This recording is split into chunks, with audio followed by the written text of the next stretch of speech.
Hi, my name is Natalie Nanowski. I am a host and content producer here at Scotiabank, and I was kind of brought on to take those big financial topics and break them down in a digestible way so that people can make financial decisions. And that's what we're going to be doing here today with you, Judith. So my name is Judith Chan.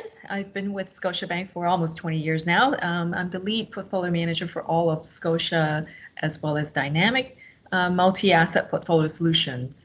What are some of the key things we saw in the first quarter of 2021? Yeah, it's somewhat surprising, if you will. We're actually in a rapid expansion mode, and I wouldn't have believed it if you asked me a year ago. So obviously, pandemic, we were limited on the consumption of services, but our consumption of durable goods have increased. So our behavior has driven a lot of these changes.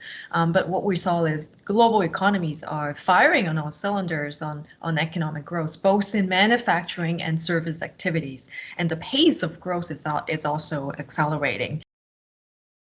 We know that unemployment levels have gone down a little bit, but they're not sitting at the levels that we saw pre-pandemic. So what do the current unemployment levels mean for the recovery?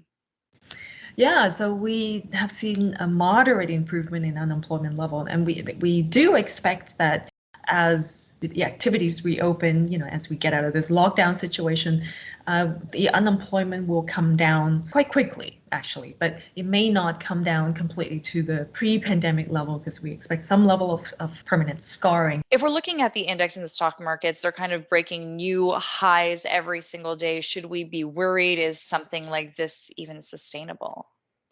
Yeah, so overall, on the stock market, I think we're still constructive. We're still early in the reopening of activities. We also expect corporate earnings to rebound significantly, and not just rebounding from what we lost in the pandemic, but also an expansion. And we also have the central bankers and as well as the policymakers that are continuing to commit to very easy policy decision and easing policies. So all these will help boost asset prices further. But that said, since we've had kind of outsized gains in the last 12 to 18 months, our forward-looking returns assumptions and expectations should be a little bit lower compared to what we saw historically. And so what are the, I guess, top 3 things you would say people should watch out for? I mean, you mentioned some of them, but what are the top 3 things that we saw in the last quarter and that people should watch out for moving forward? The vaccine rollout is obviously accelerating globally, and the pace of which will have an impact on how quickly activities can resume. So we're closely watching that. Another thing is earnings growth. Like corporate earnings growth is going to be very significant. The market is actually expecting a historically high level of corporate earnings growth of over 40%. The third thing would be inflation levels.